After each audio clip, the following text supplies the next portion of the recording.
Kita bersyukur kepada Tuhan di hari Minggu, ya di pagi hari ini kita bisa kembali untuk beribadah bersama-sama. Ada suatu anugerah bahwa Tuhan mengumpulkan kita ya dari latar belakang berbeda-beda, dari banyak tempat ketika kita tinggal di Batam ini. Kita dipimpin Tuhan untuk datang ke gereja ini, menjadi satu jemaat. Dari sinilah kita beribadah kepada Tuhan, dan juga kita melayani Tuhan. Gereja harus kita jaga menjadi sebuah tempat yang menguatkan, tempat yang membangun kita, tempat di mana kita beroleh segala berkat rohani. Jadi dalam gereja kita ada dua tujuan utama. Dan Bapak Ibu harus selalu ingat, gereja kita ada itu untuk apa? Yang pertama, itu ada untuk penginjilan. Seperti Tuhan Yesus datang ke dunia ini, seperti Tuhan Yesus mengutus murid-muridnya. Untuk apa? Untuk penginjilan.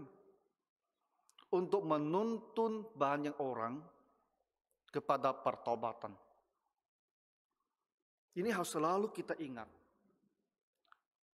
Kita kumpul bersama di satu jemaat, inilah harus kita lakukan. Selalu berpikir, selalu berusaha, selalu berdoa. Kepada siapa saya harus bersaksi, saya harus berbicara tentang Tuhan Yesus. Setiap minggu kita harus berpikir, siapa yang mau saya ajak, mau saya dorong untuk datang ke gereja setiap minggu.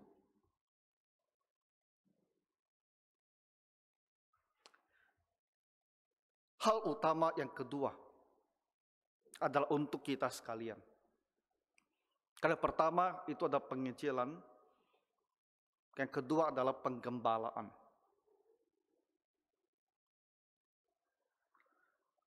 Ada hal-hal yang harus kita lakukan untuk Bapak Ibu sekalian. Apa saja harus lakukan dalam penggembalaan ini? Pertama, untuk memastikan keselamatan kita. Kita telah datang ke gereja. Saya percaya hampir semua kayak kita mengenal Tuhan Yesus. Kita mau beribadah kepada Tuhan Yesus. Kita telah diselamatkan. Tapi tetap tidak tertutup kemungkinan ada yang masih datang. Karena kita mengikuti orang tua, kita ikut dengan suami dan istri, kita ikut dengan teman-teman kita. Atau mungkin juga karena dalam diri kita ada suatu kerinduan ingin mencari Tuhan. Tapi kita masih di dalam proses mencari. Kita masih belum sampai kepada satu keputusan. Saya akan ikut Tuhan Yesus.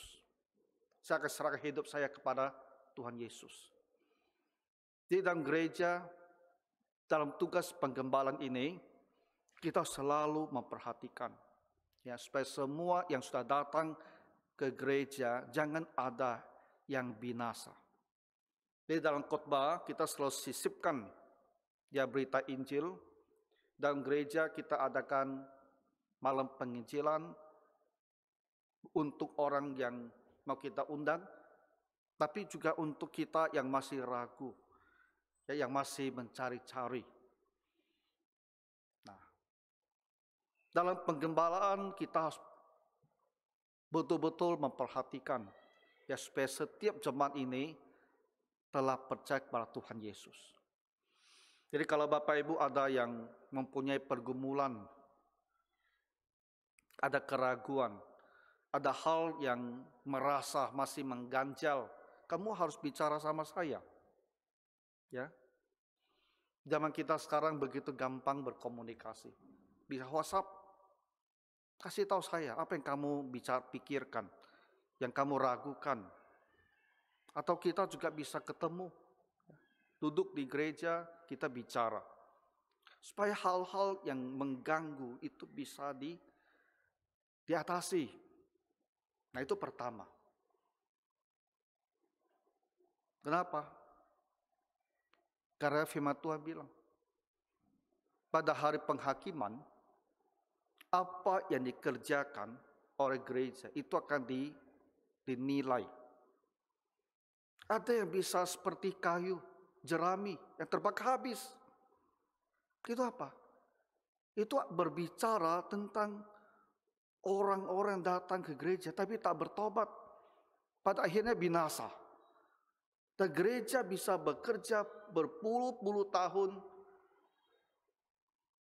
dan akhirnya tidak membawakan hasil apapun. Ketika yang duduk mendengar itu hatinya tidak bertobat. Kerjaannya itu menjadi sia-sia, terbakar habis. Nah, jadi keselamatan itu hal yang sangat perlu kita perhatikan. Dan bagi kita yang sudah bertobat, dalam penggembalaan apa yang mau kita lakukan? Pertumbuhan iman. Mendidik Bapak Ibu lebih mengenal Tuhan Allah kita. Supaya kita lebih hidupnya mau bersandar kepada Tuhan. Lebih percaya pada pimpinan Tuhan dalam hidup kita. Iman. Yang nanti ditunjukkan dalam pengabdian kita, dalam kasih kita kepada Tuhan. Jadi jemaat harus terus bertumbuh di dalam iman. Makin lama kita mengikuti Tuhan Yesus, iman kita semakin meningkat. Dan yang ketiga adalah pengembangan karakter Kristen. Maksudnya apa? Karakter kita harus terus ditingkatkan, diubah. Menurut ajaran firman Tuhan, karakter kita. Dan kata lain, kita semakin serupa dengan Tuhan Yesus. Cara kita berpikir, kesukaan kita, sifat kita, kelakuan kita, itu harus diubah menurut firman Tuhan. Sehingga lebih mirip dengan Tuhan Yesus. Lebih sesuai dengan ajaran Tuhan. Itulah karakter kita. Dan kita lama menjadi orang Kristen, tapi kelakuan dan sifat kita masih seperti orang dunia. Pengembangan karakter. Betapa baiknya Bapak Ibu, kalau jemaat kita, kalau kita sekalian dan hidup bersama di gereja, karakter-karakter kita, sifat kita terus berubah. Ya sesuai dengan firman Tuhan. Maka hidup bersama itu akan menjadi satu pengalaman yang begitu indah. Karena sifat-sifat Kristiani itu memenuhi kita dengan berlimpah-limpah. Minggu lalu, kalau Bapak Ibu ada baca, saya tulis di buletin. Hal yang keempat dalam penggembalaan. Kita harus memperhatikan urusan kehidupan sehari-hari dari jemaat. Memang gereja tak mempunyai kemampuan untuk menolong jemaat dalam segala hal. Tak ada kemampuan. Tapi gereja harus mau memperhatikan urusan kehidupan kita sehari-hari. Ikut mendoakan, ikut menguatkan. Tak apabila memungkinkan, ikut membantu. Karena hidup kita bukan hanya urusan sisi rohani saja. Bukan hanya urusan dalam kaitan dengan Tuhan. Hidup kita sehari-hari itu ada isu kesehatan, ada isu hubungan suami istri, orang tua dan anak, ya ada isu sumber kehidupan, pekerjaan, ada isu kemajuan kita, pendidikan. Ini semua adalah hal-hal yang begitu penting di dalam hati kita, yang begitu menyita perhatian kita. Gereja harus ada di situ. Ya, saya bilang memang kita tak mampu menolong dalam segala hal ini. Tapi gereja harus memperhatikan, terutama kalau hal-hal ini jemaat itu mengalami kesulitan. Memperhatikan, mendoakan, mendorong, memberi semangat, dan kalau memungkinkan ikut membantu. Nah, jadi harapannya apa? Harapannya adalah Bapak Ibu sekalian, setiap hari berjalan bersama Tuhan dengan baik. Berapa puluh tahun di dalam dunia ini, sejak kita bertobat, kita berjalan bersama Tuhan. Dan ada penggembalaan untuk kita, sehingga kita berhasil melewati perjalanan dunia ini sampai ke pintu surga dengan baik. Dan setelah kita masuk dalam surga, kita semua disempurnakan. Kita hidup dalam roh, menunggu waktunya Tuhan Yesus datang kembali, dan kita dibangkitkan dalam tubuh yang baru. Dan kita hidup di dalam tubuh yang baru ini, di dalam kesempurnaan sampai dunia yang kekal selama-lamanya. Begitu baik, begitu indah, begitu besar anugerah yang kita miliki. Jadi kita orang Kristen, ya, kita orang Kristen harus berusaha sungguh-sungguh. Ya, supaya hidup kita ini sejak kita mengenal Tuhan Yesus betul-betul menjadi sebuah berkat yang besar untuk kita. Sehingga hati kita ini selalu bersyukur. Bersyukur saya telah mengenal Tuhan. Bersyukur saya telah kembali kepada Tuhan. Bersyukur untuk anugerah demikian besar yang Tuhan telah berikan pada saya. Baik, dalam gereja lah, ya, kita melayani bersama-sama penginjilan. Di dalam gereja lah kita digembalakan, ya, dijaga, diperhatikan.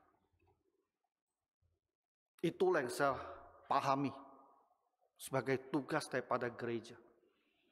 Dan saya mau Bapak Ibu juga memahaminya. Dan kita doakan, kita kerjakan, kita usahakan bersama-sama. Sehingga gereja ini, di mana kita menjadi bahagian, itu sungguh-sungguh adalah sebuah berkat yang besar untuk kita. Dan kita bisa belajar, ya, untuk mengasihi gereja dan merasa bersyukur jadi bahagian daripada gereja. Nah, ini pengantarnya. Dan pagi ini saya mau berbicara tentang karakter kita. Salah satu karakter yang harus kita bentuk dalam diri kita adalah apa? Murah hati, mau menolong, melihat orang dalam kesulitan, ada belas kasihan di hati kita. Dan kita ingin mengulurkan tangan, ingin menolong, ingin membuat orang bisa terlepas dari kesusahannya. Sampai sejauh ini, apakah Bapak Ibu mempunyai sifat seperti ini? Nah,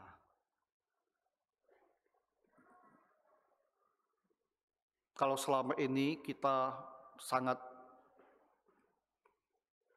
self-centered, hanya memikirkan diri sendiri, dan kita berpikir urusan orang lain itu urusan dia.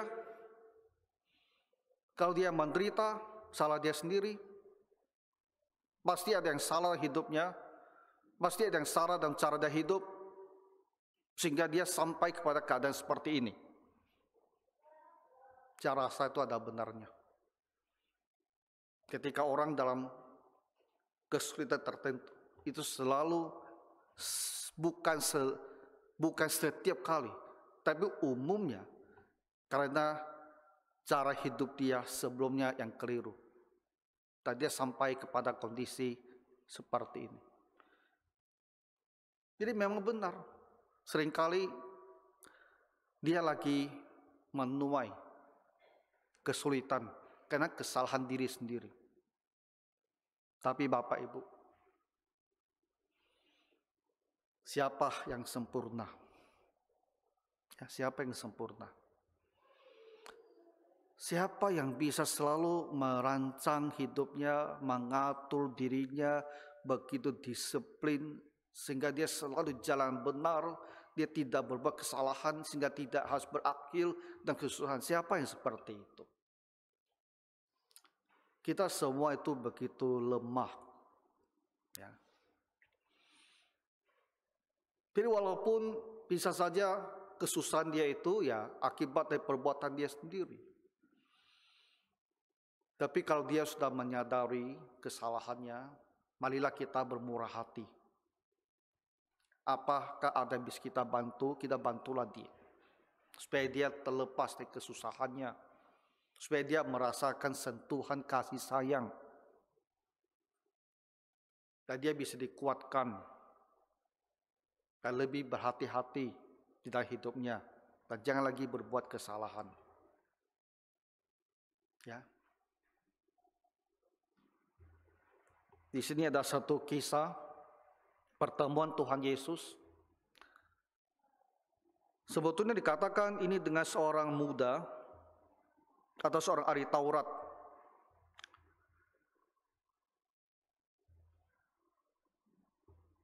Isu utamanya sebenarnya adalah pembicaraan tentang bagaimana diselamatkan. Tapi dari situ kita dituntun untuk belajar bahwa kita harus mengasihi orang lain, bermurah hati kepada orang lain. Nah, jadi ada seorang ahli Taurat, dia bertanya kepada Tuhan Yesus, apa yang harus ku perbuat untuk memperoleh hidup yang kekal? Nah,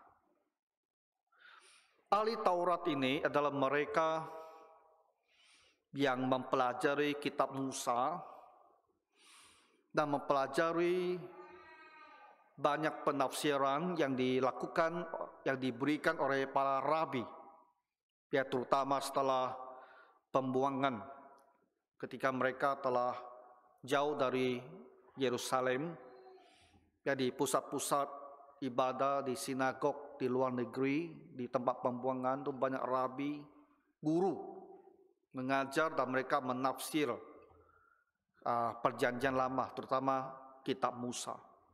Itulah ahli Taurat.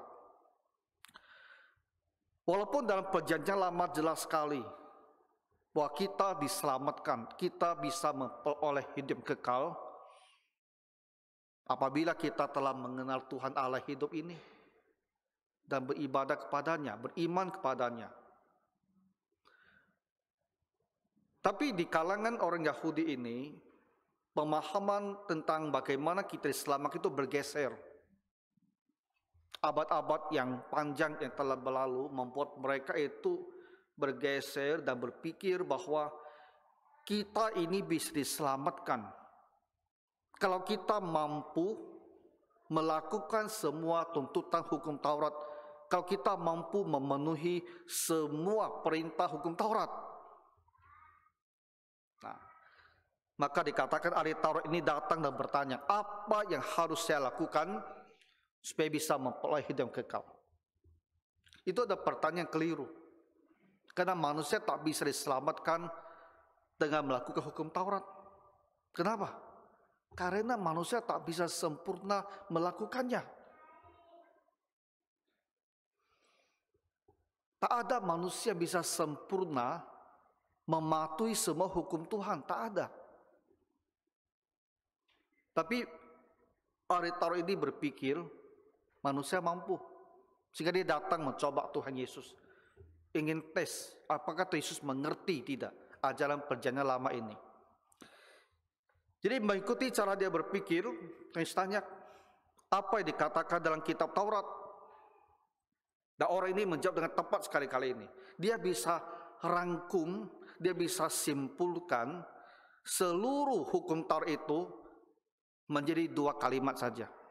Itu mengasihi Tuhan dan mengasihi manusia. Itu benar. Inti daripada hukum Taurat adalah mengasihi Tuhan dan mengasihi manusia. Karena semua peraturan itu diberikan untuk mengajar kita bagaimana bersikap kepada Tuhan, bagaimana bersikap kepada manusia. Itu kasih. Yesus bilang, kamu lakukan itu. Bisa tak kamu lakukan itu? Mengasihi Allah dengan sempurna, mengasihi manusia dengan sempurna. Bisa tidak?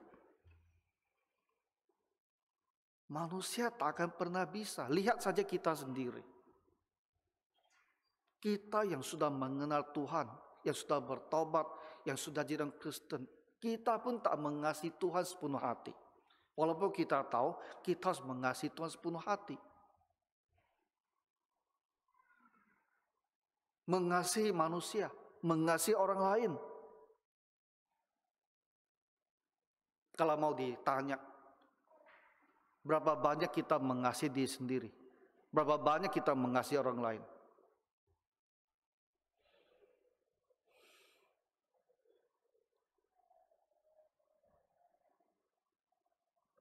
Kita semua sadar mengasihi diri sendiri itu alamiah, datang dengan sendirinya. Mengasihi orang lain itu sulitnya bukan main.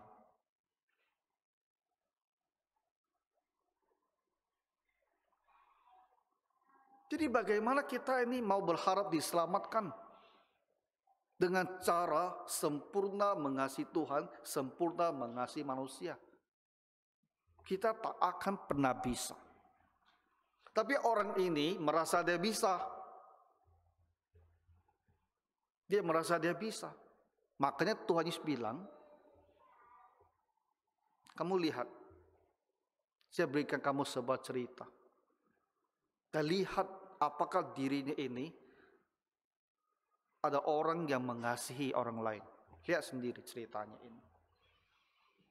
Dalam cerita ini, gambaran imam, gambaran orang Lewi, itu adalah cerminan ahli Taurat ini. Dia itu sama seperti kedua orang tersebut. Dia itu sama seperti imam, sama seperti orang Lewi itu, tak ada mengasihi. Walaupun dia merasa aku ini orang yang mengasihi orang lain. Tapi ketika menghadapi situasi nyata, nampaklah tak ada kasih. Yaitu Yesus mau menunjukkan pada orang ini, walaupun secara teori kamu bisa masuk surga kalau mampu mengasihi Allah, mampu mengasihi manusia dengan sempurna. Tapi faktanya adalah kamu tidak mampu. Manusia tak mampu masuk surga karena kita tak mampu hidup sempurna mengasihi Tuhan dan manusia. Tak mampu memenuhi semua perintah hukum Taurat dalam kaitan dengan Tuhan, dalam kaitan dengan kita tidak mampu. Maka Tuhan Yesus datang ke dunia ini. Dialah yang memenuhi semua hukum Taurat ini. Mengasihi Allah, mengasihi manusia sempurna. Dan karena kita tidak mampu, kita harus hukum. Kita dihukum, kita harus binasa. Tuhan Yesuslah yang mewakili kita menanggung semua hukuman itu. Ya kita orang yang tak mampu ini, yang tak mampu mengasihi Allah, tak mampu mengasihi manusia ini, bisa diampuni, dimaafkan, dan bisa masuk surga. Ketika kita bertobat, menerima Tuhan Yesus sebagai juru selamat kita. Nah, jadi ini latar belakangnya, kenapa muncul pengajian ini. Untuk kita, yang mau saya minta kita perhatikan adalah ajaran tentang mengasihi sesama manusia ini. Orang ini dikatakan dia ada di Yerusalem, lalu dia turun ke Yeriko. Ya, Yerusalem itu di atas pegunungan, bukit lah. Jadi dia turun, jalannya menurun ke Yeriko. Yeriko itu dekat tepi sungai Yordan, jadi dari atas turun ke bawah. Ya, dalam perjalanan ternyata dia dihadang oleh penyamun. Dan penyamunnya tidak hanya satu orang. Dikitakan penyamun-penyamun, segerombolan. Berapa banyak kita tidak tahu. Jadi walaupun pada abad pertama kerajaan Romawi menguasai dunia yang dikenal pada saat itu, ternyata juga tidak selalu ada keamanan ya dalam perjalanan ini. Jadi dia dirampok habis-habisan, tidak hanya hartanya diambil, dia juga dipukul, pasti berdarah-darah. Tapi Tuhan mengatakan setengah mati. Jadi bayangkan ada seorang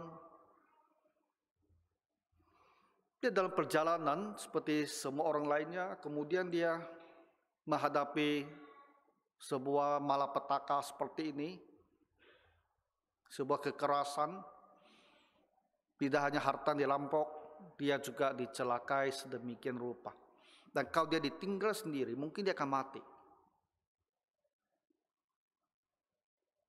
Orang ini membutuhkan pertolongan.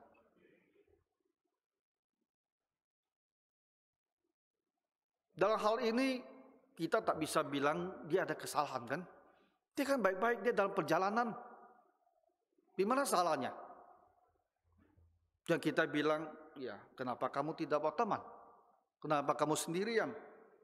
Ya, kita manusia ketika melihat orang dalam susah, kita selalu mencari-cari alasannya.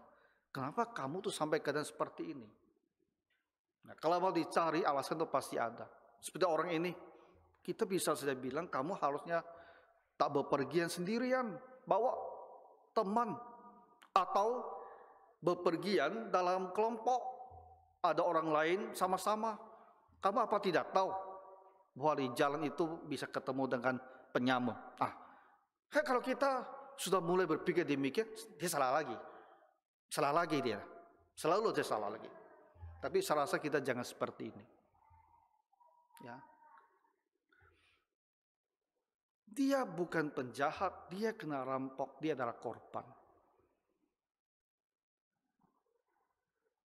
Dan dia menderita sekali. Kehilangan harta, hampir kehilangan nyawa. Ketika kita melihat dia, ada tak rasa belas kasihan? Ada tidak rasa belas kasihan? Ada tidak terpikir, saya mau menolong dia. Walaupun ketika kita memutuskan untuk menolong, itu sebenarnya memutuskan untuk bikin susah diri sendiri. Karena kita harus berkorban. Berkorban waktu, berkorban dana, kita harus berkorban. Menyusahkan diri sendiri. Tapi ketika kita lihat orang seperti ini, adakah belas kasihan? Tuhan Yesus bercerita tentang seorang imam. Imam ini adalah orang yang dituakan dalam masyarakat orang Yahudi dulu. Mereka pada masa Tuhan Yesus kan tidak mempunyai raja, ya. Herodes, ya walaupun diakui sebagai raja, tapi mereka tak mengakui sebagai raja. Karena Herodes bukan orang Yahudi, dia orang Edom, keturunan Esau. Jadi dia ditetapkan sebagai raja oleh kekaisaran Romawi. Tapi orang Yahudi sendiri tak merasa dia raja mereka. Jadi raja tidak ada dalam arti bagi mereka. Nabi tidak ada. Hanya imam ada. Ini ada 3 jabatan yang berperan dalam masyarakat Yahudi. Raja, imam, dan nabi. Yang jadi tua-tuanya orang Israel. Raja tak ada, nabi tak ada. Yang ada hanya imam. Jadi imam ini menjadi satu-satunya kelompok manusia yang memimpin atau membimbing bangsa ini, yang menjadi acuan mereka, yang dihargai, yang jadi pemimpin mereka. Tapi ketika imam ini melihat orang tersebut, sesama orang Yahudi, sesama orang Israel,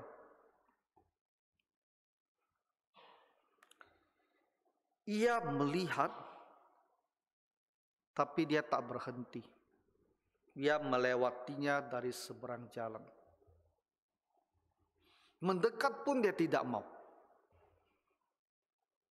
Jadi kita bisa bayangkan dari jauh dia melihat di situ ada orang yang cedera terbaring. Dia langsung ambil jalan seberang. Dan dia lewat saja. Dia bahkan tidak mau mendekat untuk melihat bagaimana kondisinya. Di dalam hatinya tidak ada pikiran. Ini adalah sesama kita orang Yahudi. Dia tuh pasti dirampok, makanya sampai begitu cedera tepi jalan. Orang ini pasti berseru minta tolong, dia pasti memanggil minta tolong. Tapi imam ini menolak untuk menolong dia. Bagaimana boleh seorang pemimpin, seorang yang dijadikan standar harapan itu membiarkan orang Israel ini menunggu maut. Tapi imam ini lakukan.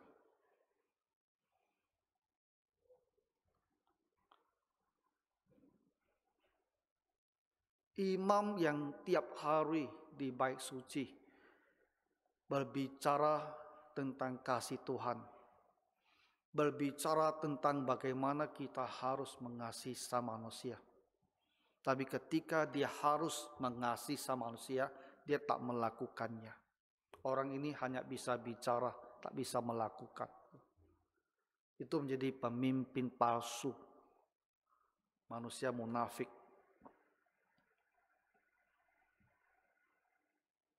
Betapa kecewanya kan orang ini. Seorang imam kan nampak tuh dari pakaiannya. Ketika dia melihat ada imam datang dari kejauhan, dia pasti berpikir, aku tertolong sekarang, aku tertolong.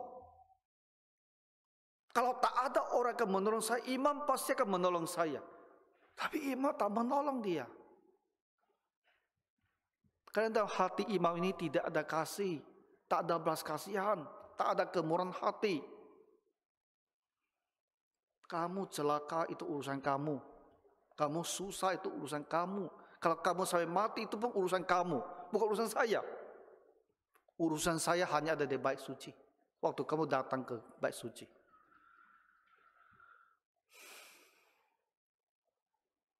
Lalu datang lagi satu orang lain, seorang Lewi. Orang Lewi ini juga adalah pengajar agama. Nah, kita tahu Yakub mempunyai 12 anak. Salah satu ini disebut Lewi namanya. Dia Lewi ini ada satu suku bangsa yang dikhususkan untuk melayani Tuhan dan umat Israel, menyelenggarakan ibadah, mengajarkan Taurat Tuhan. Dari keturunan Lewi ini ada satu garis keturunan, yaitu dari Harun. Mereka inilah yang menjadi imam. Yang lainnya semua disebut orang Lewi. Ya. Dari garis keturunan Harun itu yang menjadi imam yang melayani di bait suci, terutama dalam korban persembahan. Sedangkan keturunan Lewi yang lainnya, dari anak-anak yang lain, itu semua menjadi satu kelompok besar yang tetap disebut dengan nama orang Lewi. Dan mereka ini disebar di seluruh negeri Israel. Dengan tujuan apa? Mengajarkan Taurat Tuhan, mengajarkan firman Tuhan. Jadi orang Lewi ini juga ada orang harusnya menolong orang yang celaka tadi. Karena dia guru agama. Yang tiap-tiap hari mengajarkan orang untuk mengasihi Tuhan dan mengasihi sama manusia. Tapi celakanya adalah dia juga sama. Hanya pandai ngomong. Mulut dan hatinya pun tidak sama. Dia hanya pandai mengajar, kamu harus mengasihi. Tapi ketika dia lihat orang yang lagi celaka ini, yang butuh pertolongan, dia tak merasa mau menolong. Orang Lewi itu datang ke tempat itu. Ketika ia melihat orang itu, ia juga melewatinya dari seberang jalan. Lewi dan imam ternyata sama juga. Sama-sama lewat saja, sama-sama di seberang jalan, sama-sama mendekat pun tidak mau. Pada hari-hari di mulut mereka berbicara tentang kasih. Tapi ketika kasih dituntut daripadanya, mereka menolak memenuhi kasih itu.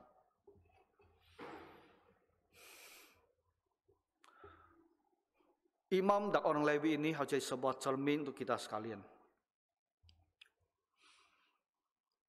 Manusia semua munafik lah Bapak Ibu, kita harus akui lah. Manusia itu munafik, kita juga munafik. Tak melakukan apa yang kita harus lakukan. Karena banyak pertimbangan kan. Banyak pertimbangan. Imam Lewi ini bisa saja berpikir,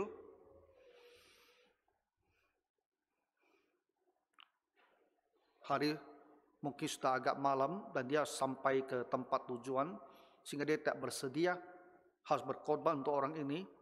Dia tak bersedia terlambat, dia tak bersedia telat. Dia mungkin berpikir, kalau aku terus di jalan ini, bisa-bisa aku juga dirampok. Dia aku tak bersedia jadi korban berikutnya. Jadi demi keselamatan dirinya, dia tak mau menolong. Bisa saja seperti itu. Ya kalau kita pikir-pikir, apa sebabnya dia tidak mau? Tapi bisa juga lebih celaka lagi. Dia pikir, untuk apa aku tolong orang ini? Dan sekarang dia tak ada manfaat apapun yang bisa saya peroleh dari orang ini. Itu paling celaka loh Bapak Ibu. Kalau pemimpin di gereja melihat Bapak Ibu sebagai objek untuk diperoleh manfaatnya. Itu paling celaka. Kalau melihat jemaat itu sebagai objek untuk mendapatkan hal-hal dia inginkan. Jadi apakah imam dan orang Lewi ini juga punya pemikiran seperti ini? Ini hartanya sudah rampok habis, dia pun dah sekarat. Kalau aku mendekat, yang ada hanya rugi, untung tak ada. Apakah dia berpikir seperti itu? Kita tidak tahu. Tapi mungkin juga seperti itu. Yang mengingat bagaimana bobroknya para imam pada masa Tuhan Yesus.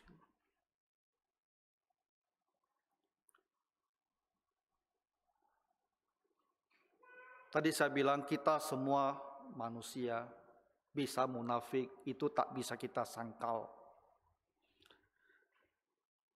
Kita juga manusia yang tak konsisten ya. Kadang kita mau menolong, kadang kita tidak mau menolong. Kadang kita mau mengasihi, kadang kita tidak mau mengasihi. Tak konsisten. Karena kita mungkin dikendalikan oleh emosi, kita dikendalikan oleh kepentingan. Ketika kita mempertimbangkan ya kepentingan yang lebih besar, kita tak mau menolong orang, itu bisa saja. Banyak faktor. Itulah kita manusia. Makhluk yang begitu rumit sesungguhnya. Tak konsisten ada sebuah masalah besar kita. Bapak Ibu pernah tak sadar? Tak konsisten. Inkonsistensi. Kita melihat pemimpin-pemimpin gereja tak konsisten. Ada hal yang benar, Ada waktu dia tegakkan, ada waktu dia tidak mau tegakkan. Lalu kita melihat, kita menilai, kita bilang tak konsisten. Tak konsisten adalah masalah besar.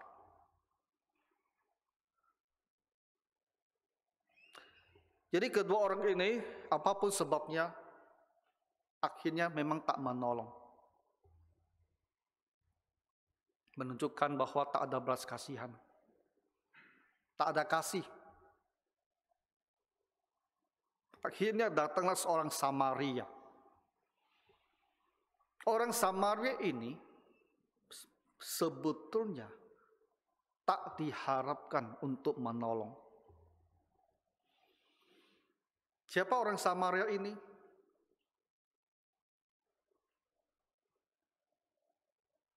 Setelah kerajaan Israel dari utara, tahun 722 sebelum Masehi ditaklukkan oleh bangsa Asyur. 10 suku bangsa itu ditawan dan dibuang ke luar negeri.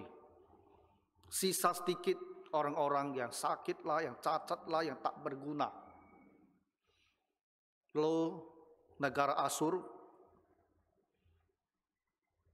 mengirim orang-orang dari bermacam-macam bangsa untuk datang ke tanah Israel, tinggal di situ. Hasil perkainan campur orang dari luar ini dengan mereka yang lemah yang ada di Israel, itulah yang akhirnya disebut orang Samaria. Nah, jadi orang-orang Israel, orang-orang Yahudi itu memandang rendah sekali orang Samaria.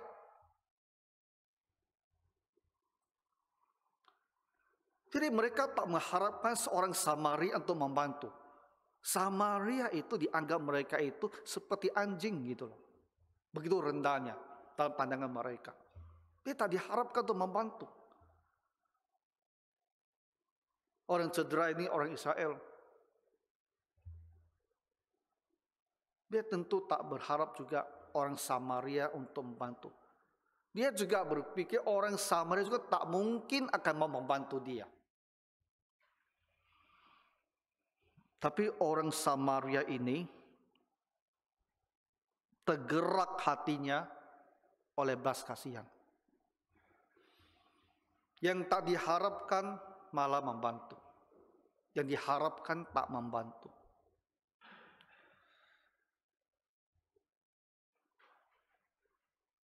Yang mendekat kepada orang ini, dia lihat lukanya, dan tidak hanya satu luka, tapi luka-luka, banyak lukanya. Kena bacok sana sini, kena sayat sana sini. Dan dia balut luka-lukanya. Gitu. Dia keluarkan kain lenannya, dia balut. Supaya darahnya bisa kontrol, kendalikan.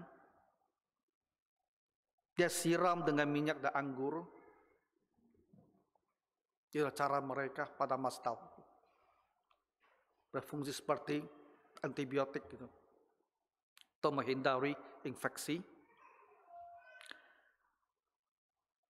Dia naikkan orang itu ke atas keledainya. Keledai dia tunggangi sendiri. Lalu bawa dia ke sebuah penginapan untuk dirawat. Jadi Bapak Ibu membayangkan orang orang Samaria ini sebetulnya tak diinginkan di Israel. Dia tak diinginkan. Dia ada di negeri itu, tapi dia tak diinginkan. Karena dia dianggap bukan bangsa aslinya orang Israel. Ini bukan orang pribuminya gitu. Dia tak diinginkan. Tapi ketika dia lihat orang Israel itu terbaring cedera luka seperti ini, dia turun dari keledainya, dia rawat dia, dan dia naikkan kepada keledainya, dan dia sendiri yang jalan kaki, bawa keledainya dengan orang ini di atas tunggangan, dan bawa dia sampai ke tempat penginapan. Seberapa jauh tempat penginapan itu kita tidak tahu. Tapi dia bawa.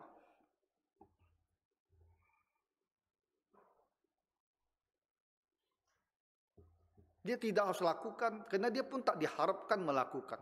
Tapi dia lakukan. Karena firman Tuhan bilang, di hatinya itu ada belas kasihan. Dia melihat orang dalam keadaan seperti hatinya tergerak, dia mau menolong. Ketika dia mau menolong, dia tidak lagi pikirkan. Inilah orang yang selama ini memandang hina saya. Beranggap saya ini dari kelompok yang terbuang. Dia tak pikirkan itu lagi. Dia hanya melihat dia dalam keadaan celaka. Kalau dia tak ditolong, dia bisa mati. Dia tolong dia.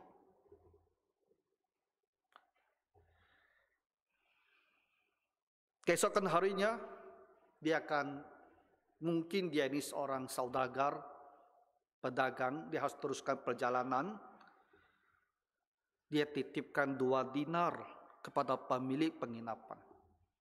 Nah, 1 dinar itu lumayan besar, karena itu gaji seorang pekerja dalam sehari. 1 dinar itu bisa memenuhi kebutuhan satu keluarga. Dia titipkan 2 dinar. Dengan pesan, ya supaya orang ini dirawat, ya. 2 dinar itu biar dipakai untuk kebutuhan orang ini. Dan seandainya dia dibutuhkan lebih daripada 2 dinar, nanti ketika dia kembali lagi, dia bilang, saya akan gantikan lagi apa yang masih kurang. Jadi orang Samaria ini, dia menolongnya tuntas. Ya. Dia tidak hanya menolong setengah jalan. Ya, kamu di tepi jalan, saya sudah bawa ke penginapan, saya rasa sudah sangat baiklah. Ya, selanjutnya biarlah orang lain menolong. Aku lanjutkan perjalanan. Ini sudah bukan urusan saya. Saya sudah menolong nih. Tapi orang tidak seperti ini.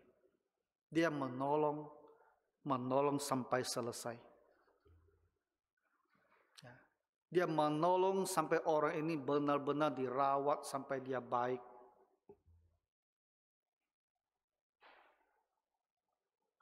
Kenapa dia mau lakukan hal seperti ini?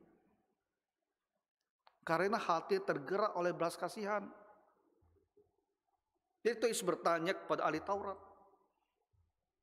Dari ketiga orang ini, siapa yang mengasihi sesamanya? Siapa yang benar-benar mempunyai kasih?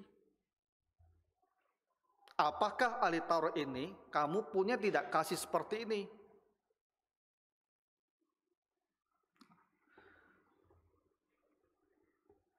Saya bicarakan kisah ini kepada Bapak Ibu, apa tujuannya?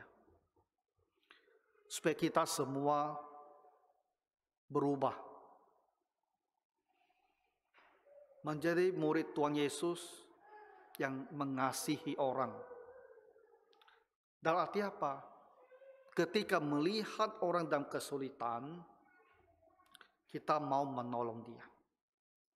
Dari hati kita ini ada keinginannya betul-betul menolong dia sampai dia lepas dari kesulitannya.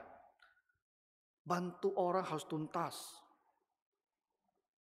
Antar orang sampai ke rumah.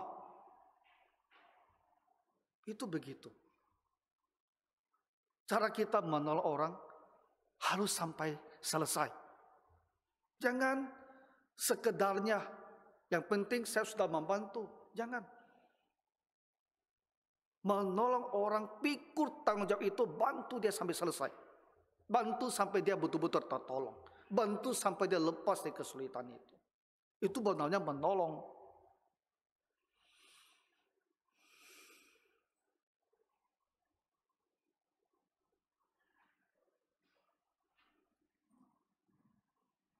Membentuk karakter Kristiani. Salah satunya ada karakter seperti ini. Hati yang tergerak oleh belas kasihan dan mau menolong.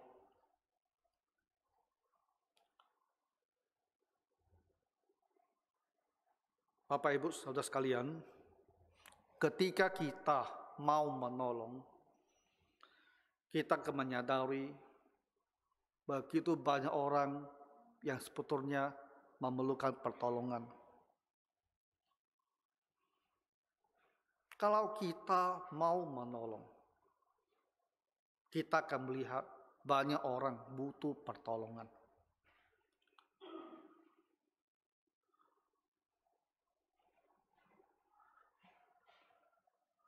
Dunia kita begitu sulit ya. Kita hidup semanusia itu begitu sulit. Penuh dengan kesusahan. Dalam bahasa Inggris ada satu kata yang sangat tepat membicarakan tentang kita manusia. Sorrow.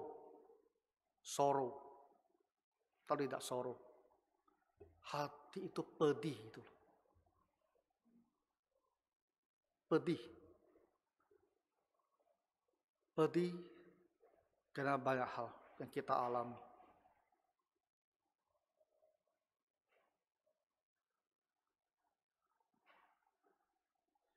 Ada orang, ada keluarga, hubungan suami dan istri, orang tua dan anak, penuh dengan sorrow, penuh dengan kepedihan. Butuh pertolongan. Butuh orang mendoakan, butuh orang duduk mendengarkan, butuh orang kasih nasihat, butuh orang kasih kekuatan. Sampai melewati masa hubungan yang sulit itu. Kepedihan dalam keluarga.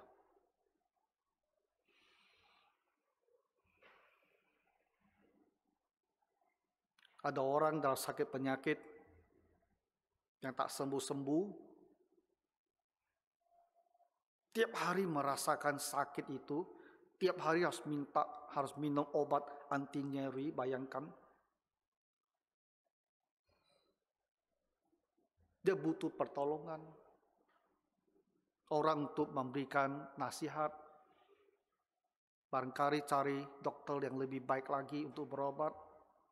Cara yang lebih baik lagi supaya dia bisa cepat keluar dari rasa sakit yang tiap hari tak habis-habisnya itu. Perlu orang untuk bicara, menguatkan hati dia, bertekun melewati masa rehabilitasi sakit ini. Bisa memang kita biarkan dia sendiri. Tapi kalau kita mendekat dan membantu, dia akan tertolong. Setidaknya masa-masa melewati proses penyembuhan itu, dia bisa dikuatkan. Ada orang tak punya pekerjaan. Tak punya pekerjaan berarti tak punya penghasilan. Dan membayangkan tiap hari tak mempunyai penghasilan. Besok hari masih belum tentu punya penghasilan. Lusa masih belum tentu punya penghasilan. Minggu depan masih belum tentu punya penghasilan. Dan punya keluarga. Bagi seorang ayah, itu bebannya tak bisa kamu pahami. Rasa malunya, rasa kecewanya pada diri sendiri, rasa tak bergunanya diri sendiri, itu luar biasa Bapak Ibu. Kalau kamu tak rasakan, sulit kamu pahami. Kita perlu bantu dia cari sebuah pekerjaan. Kita perlu kuatkan dia untuk tetap berpengharapan, tetap bersemangat mencari pekerjaan. Kita perlu bantu dia.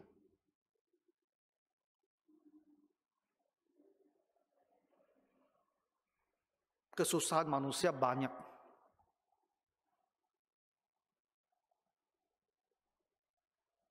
Apabila orang dalam kesusahan ini, kalau kita ketahui alangkah indahnya kalau kita menolong, membantu supaya dia bisa keluar dari kesusahannya ini. Nah, seperti orang Samaria, Bapak Ibu akan harus berkorban pikiran, memikirkan dia, bantu carikan solusi. Waktu juga harus diberikan Uang dari saku kita juga seringkali juga harus keluar. Tapi itu namanya menolong orang. Menolong orang itu harus dengan cara berkorban. Menolong orang tidak bisa hanya dengan mulut. Dan tidak boleh ada sesuatu pun yang dari saya harus dan tanda kutip dirugikan. Tak boleh. Nah, gimana kita mau menolong kalau kita tak bersedia dirugikan?